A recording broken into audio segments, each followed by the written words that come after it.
People ask the question, what's a rock and roller?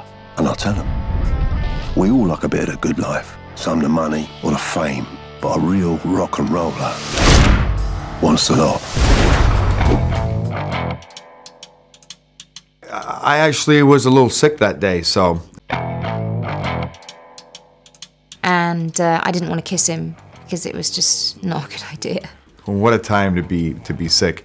So Guy was like, don't worry, I have an idea. So Guy just came up with this alternative, which was brilliant. It did mean we had to climax in a close-up on camera, which was, I actually didn't find it embarrassing. Everyone else was embarrassed except me doing it, because I just went for it. It was very When Harry Met Sally. And then poor Jerry didn't want to do it. He was feeling so ill, so I went first. And then it was like, okay, Jerry, top that. And so then he had to get on camera and do the same thing.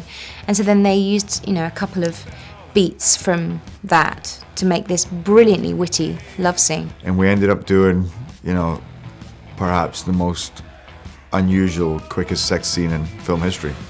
I loved it. I love it. Every time it gets screened, it's sort of watch people snorting with laughter as they watch it. I mean, I smoke now and again, and I know I look incredibly sexy doing it. There was a whole era, beautiful. I'll never forget watching, you know, movies where a woman smokes a cigarette without a filter and always lifts off some of the tobacco that's left on the tongue. It's a very kind of Marlene Dietrich, and it's just gorgeous. It is beautiful. I think it's also because when someone's smoking, it's very self-destructive, so there's something sexy about that. Like, this person is just throwing their, throwing risk, just risking everything and smoking a cigarette and not caring about how it affects them. It's kind of sexy. You know, you might think you're tough being a tough guy from Glasgow or a tough guy from London.